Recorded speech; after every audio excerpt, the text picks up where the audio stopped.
یہ کہانی ایک ایسی لڑکی کی جو پاکستان سے انڈیا بھاگ کے جا چکی تھی۔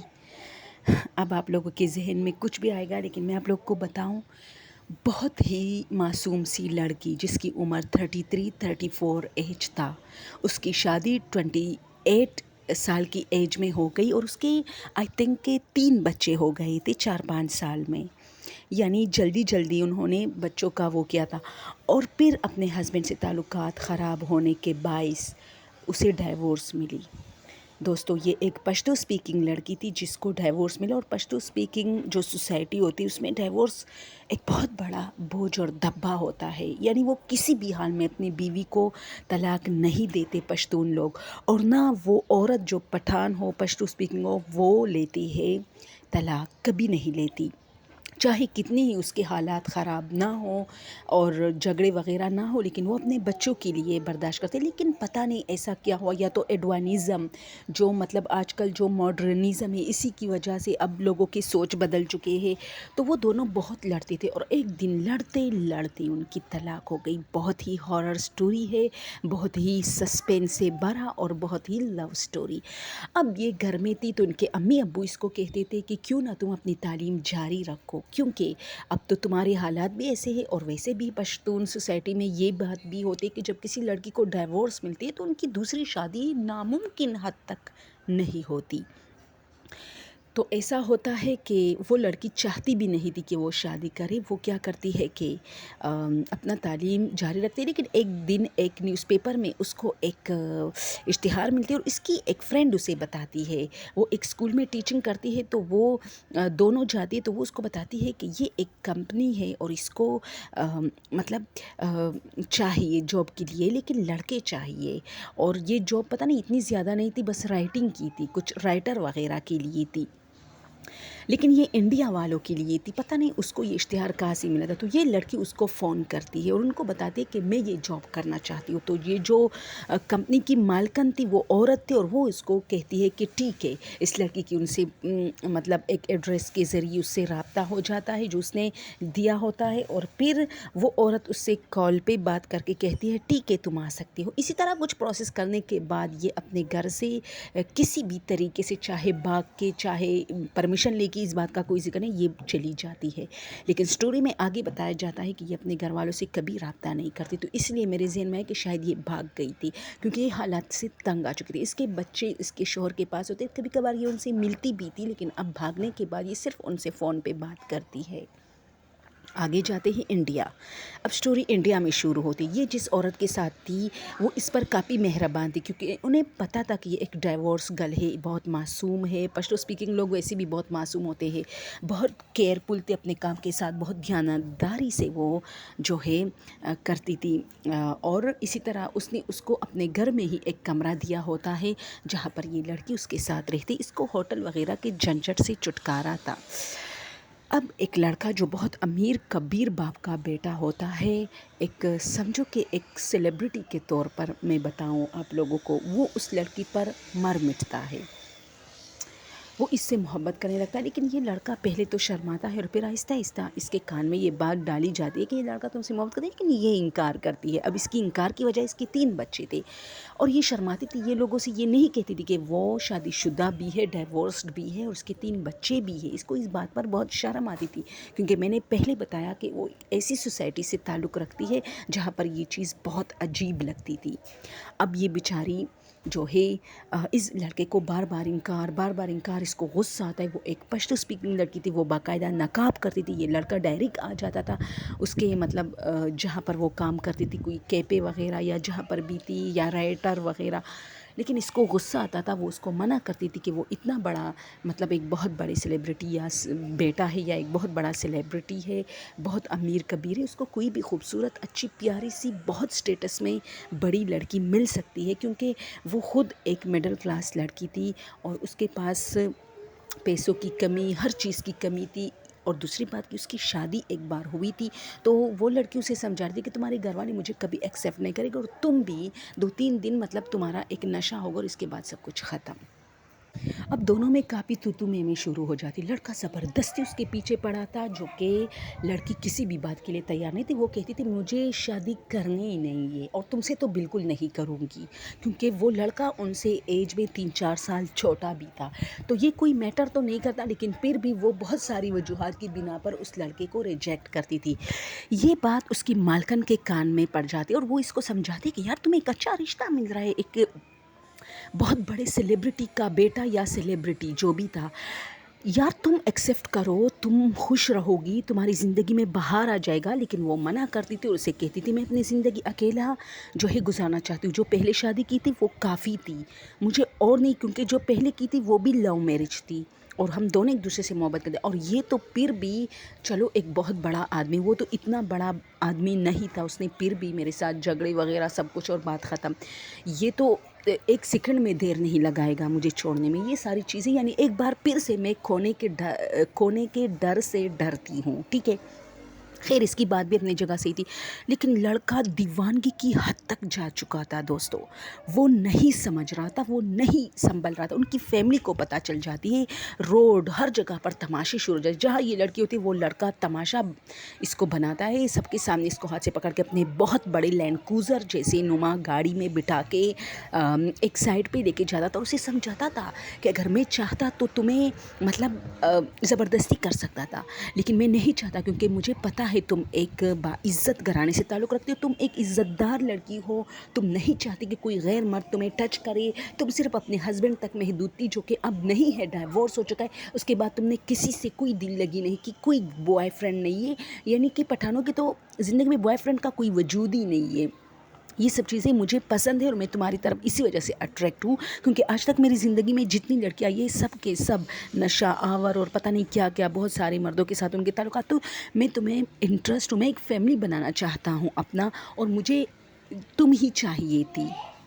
اور میں ہر وقت دعا کرتی تھی کہ مجھے کوئی ایسی لڑکی ملے جو کہ میرا گھر سنبھالے، مجھے سنبھالے، نہ کہ باہر جائے اور کلبوں میں جائے. خیر جو بھی تھا، لڑکی بات نہیں مان رہی تھی. اچھا ان دونوں کے بیچ میں ڈیل ہوئی، کسی حد تک لڑکی آدھی سمجھ گئی. 1 مہینے تک تو دونوں میں کافی انڈرسٹینڈنگ ہو گئی، بات کرتے تھے فون پہ، ایک دوسرے سے ملتے رہتے تھے. اب کہانی آگے کی طرف بڑھنے لگتی ہے. 1 مہینے اس کے ساتھ فون وغیرہ پہ بات کرنے کے بعد لڑکا سمجھ رہا تھا کہ لڑکی مان گئی، لیکن اچانک لڑکی غائب ہو جاتی ہے. جب غائب ہو جاتی ہے تو یہ کافی اس کو ڈھونڈتا ہے، اور وہی جاتا ہے نا جو مالکن ہوتے ہیں. وہ کہتے ہیں کہ یہاں کام چھوڑ کے چلی گئی ہے، یعنی تم سے تنگ آ کے. مجھے تو خود نہیں پتا کہ کیا ہے. اصل میں اس مالکن کو پتا ہوتا ہے، لیکن وہ ظاہر سی بات ہے وہ لڑکی اس کے گھر میں رہتی ہے، اور وہ اس کو قسم دیتی ہے کہ مت کہو، یہ میری مجبور ہے، میں اس لڑکے سے کبھی بھی شادی نہیں کروں گی. تو وہ مالکن اسے نہیں بتاتے اور کہتے مجھے تو خود نہیں پتا کہ کہاں ہے. اسی طرح 1 مہینے تو یہ روپوش ہوتے، یعنی کہیں سے چھپ جاتے. لیکن ایک دن اس کو مل جاتی اس لڑکے کو، کیونکہ لڑکے کا اپروچ زیادہ ہوتا ہے.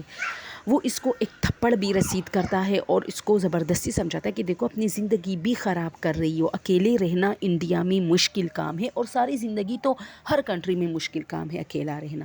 لیکن تم مجھ سے شادی کرو، میں تمہارے بغیر پاگل ہوں، مر جاؤں گا. اچھا اس کے گھر والے بھی اس کو راضی کرتے اس لڑکی کو کہ یار ہمارا بیٹا تمہارے بغیر، یعنی سارا دن گھر میں جھگڑے، چیزیں توڑنا اور پتہ نہیں کیا اس کو جاتا ہے، اور زیادہ سے زیادہ سوتے رہنا اور نشے کی گولیاں کھانا. اور خیر لڑکی پھر بھی تھوڑا بہت راضی ہوتی ہے، لیکن پتہ نہیں اس کے دل میں ایسا کیا ہوتا ہے کہ اچانک وہ موقع سے فرار ہو جاتے. اسی طرح 1 مہینہ اور یہ اس کے ساتھ کافی بات چیت ہوتی ہے فون پہ، اور کبھی کیفے میں جا کے چائے پیتے، کبھی کچھ کبھی اس کے لیے وہ لڑکا شاپنگ کرتا، جو کہ اس لڑکی کو پسند نہیں ہوتا. وہ اس سے کہتے کہ میں تمہاری مال دولت کے لیے تمہارے ساتھ ڈیٹنگ وغیرہ نہیں کر رہی. وہ لڑکی کہتے بس تم میرے پیچھے پڑے ہو، مجھے یہ چیزیں نہیں چاہیے کسی سے بھی. لڑکے کو پتا ہوتا ہے کہ یہ کافی خوددار ہے، لیکن اچانک لڑکی غائب ہو جاتی ہے. اور دوستو اس بار تو 4-5 مہینے لڑکی کا پتہ ہی نہیں چلتا. لڑکی غائب ہے، لڑکا پاگل اور دیوان اور کتوں کی طرح اسے ڈھونڈ رہا ہے. اور آخرکار اس کے والد خود اس سلسلے میں جو ہے بڑے بڑے لوگوں سے رابطے میں ہوتے ہیں کہ کیسے اس لڑکی کو ڈھونڈے، میرا بیٹا مر رہا ہے، میں زبردستی اس لڑکی کا نکاح اپنے بیٹے سے کروں گا. اچانک 4-5 مہینے بعد لڑکی کی زندگی میں بہار آ جاتی ہے. کوئی فون کرتا ہے اور کہتا ہے لڑکی کا سراغ مل گیا، لڑکی مل گئی.